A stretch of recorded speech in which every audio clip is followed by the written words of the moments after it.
प्रिय विद्यार्थियों, समाजशास्त्र के अर्थ और परिभाषा पर भी हमारा टॉपिक चल रहा है। और पिछले वीडियो में मैंने आपको बताया था कि समाजशास्त्र शब्द की उत्पत्ति का जो श्रेय है वो फ्रांसीसी विद्वान अगस्त कॉम्ट को जाता है, जिन्होंने सन 1838 में इस शास्त्र को एक अलग विषय के रूप में रखा और इसीलिए इन्हें समाजशास्त्र का पिता या जनक भी कहा जाता है। जहाँ तक शाब्दिक अर्थ का सवाल है, समाजशास्त्र दो शब्दों के मेल से बना है। सोशियस जो कि लैटिन भाषा का शब्द है और लोगस जो कि ग्रीक भाषा का शब्द है, दोनों ही शब्द मिलकर बनते हैं। सोशियस का मतलब होता है समाज और लोगस का मतलब होता है शास्त्र, समाज शास्त्र या समाज का शास्त्र या समाज का विज्ञान। परिभाषाओं के ऊपर जब हमारा टॉपिक चल रहा था तो हमने विभिन्न परिभाषाओं को समाजशास्त्र की विभिन्न परिभाषाओं को 4 मोटे भागों में बांटा। सबसे पहला समाजशास्त्र समाज का अध्ययन करने वाले शास्त्र के रूप में, दूसरा समाजशास्त्र सामाजिक संबंधों के अध्ययन करने वाले शास्त्र के रूप में, तीसरा समाजशास्त्र सामाजिक समूहों का अध्ययन करने वाले शास्त्र के रूप में और चौथा समाजशास्त्र सामाजिक अंतःक्रियाओं के अध्ययन करने वाले शास्त्र के रूप में।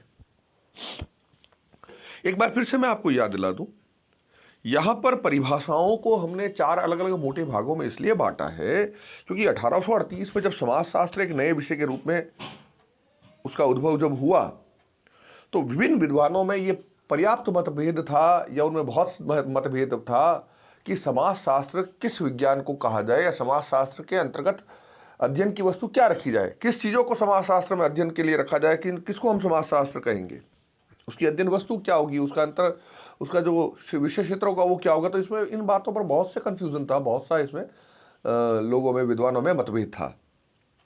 इसलिए समाजशास्त्र के अर्थ को ही, क्योंकि कुछ विद्वान ऐसे भी रहे जिन्होंने समाजशास्त्र का शब्द जो है उसको ही लीगल नहीं माना कि साहब 2 अलग अलग भाषाओं के मेल से बना हुआ है, अवैध पिता की संतान है, एक ग्रीक भाषा का शब्द ले लिया, एक लैटिन भाषा का शब्द ले लिया, एक ही शब्द से काम चल जाता, अलग अलग भाषाएं क्यों ली गई, ये हुए, वो दुनिया भर की बातें होती हैं।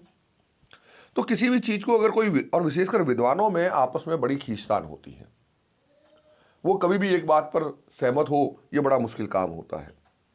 तो इसलिए समाजशास्त्र की विभिन्न परिभाषाओं को हमने 4 मोटे भागों में बांटा है।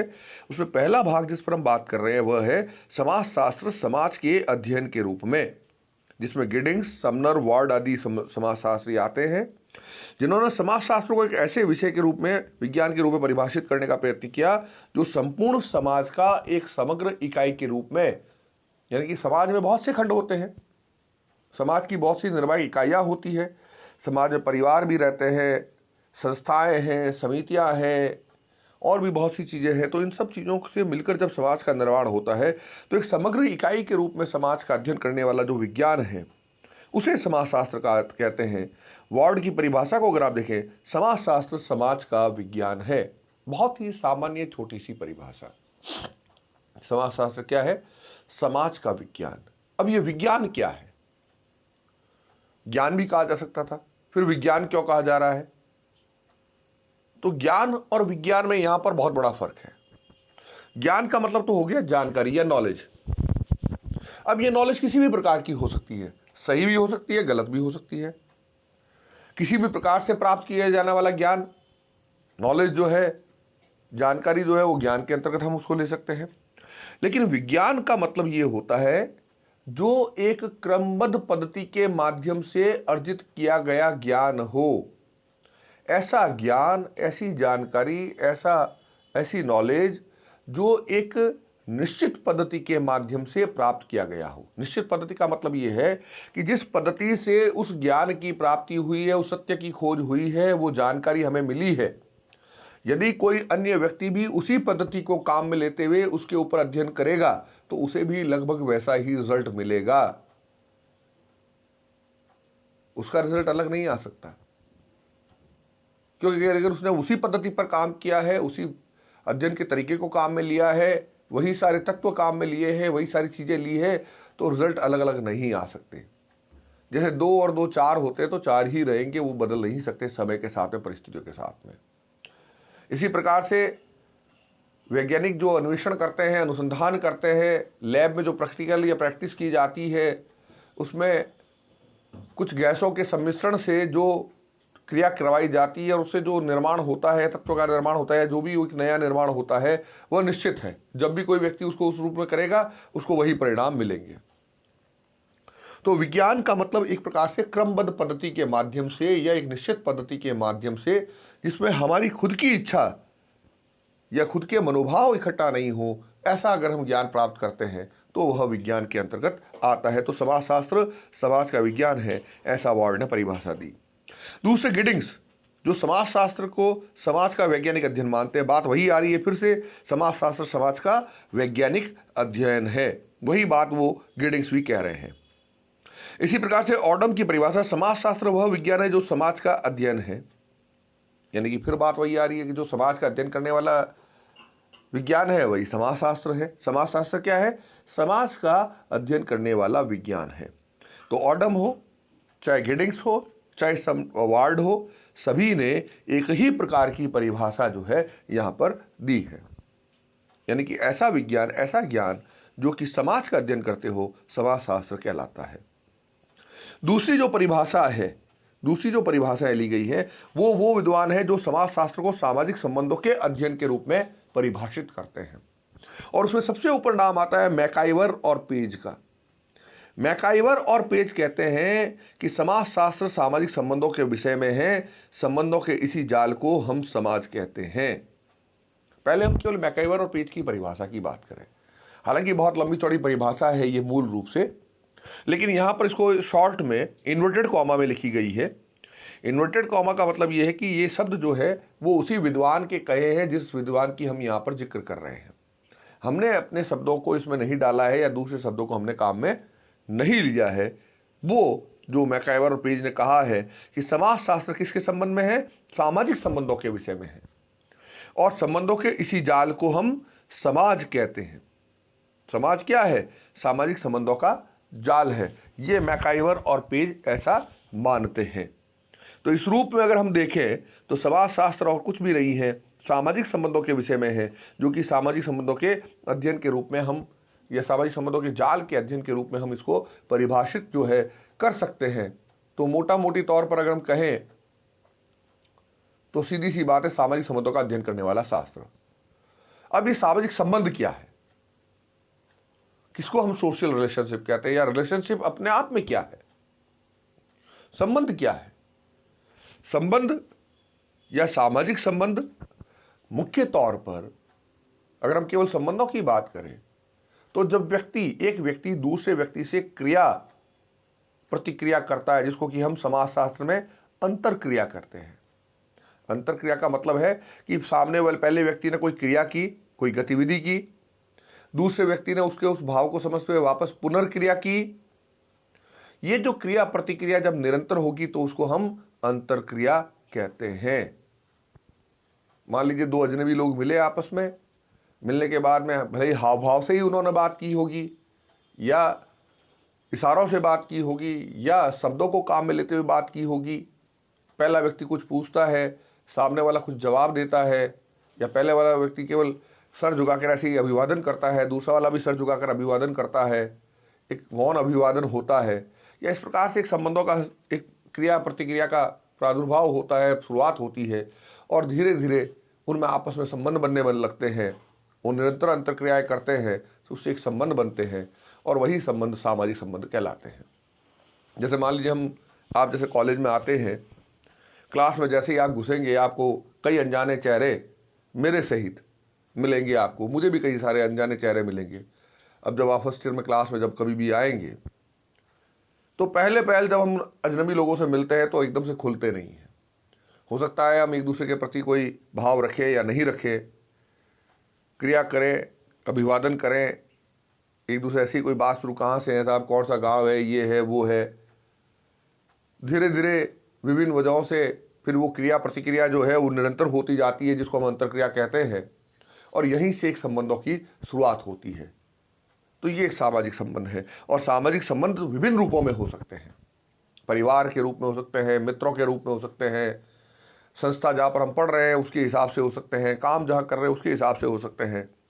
तो ये संबंध आपस में बहुत उलझे हुए होते हैं। आपका किसी से संबंध है, उसका किसी और आगे से संबंध है, फिर संबंध, इस तरह से बढ़ता बढ़ता एक संबंधों का पूरा जाल बन जाता है। और इन्हीं सामाजिक संबंधों का अध्ययन करने वाला जो शास्त्र है, मैकाइवर और पेज कहते हैं, वही समाजशास्त्र है, यानी कि समाजशास्त्र सामाजिक संबंधों के विषय में है। संबंधों के इसी जाल को हम समाज कहते हैं। क्यूबर की भी यही परिभाषा है। समाजशास्त्र को मानव संबंधों या ह्यूमन रिलेशनशिप का वैज्ञानिक ज्ञान की शाखा के रूप में परिभाषित किया जा सकता है। यानी कि बात वही आ रही है कि मानव संबंधों का एक वैज्ञानिक अध्ययन, एक क्रमबद्ध पद्धति के माध्यम से अध्ययन। ये वैज्ञानिक और विज्ञान शब्द जो है ये बार बार आएगा, जब तक आप समाजशास्त्र पढ़ेंगे ये आएगा।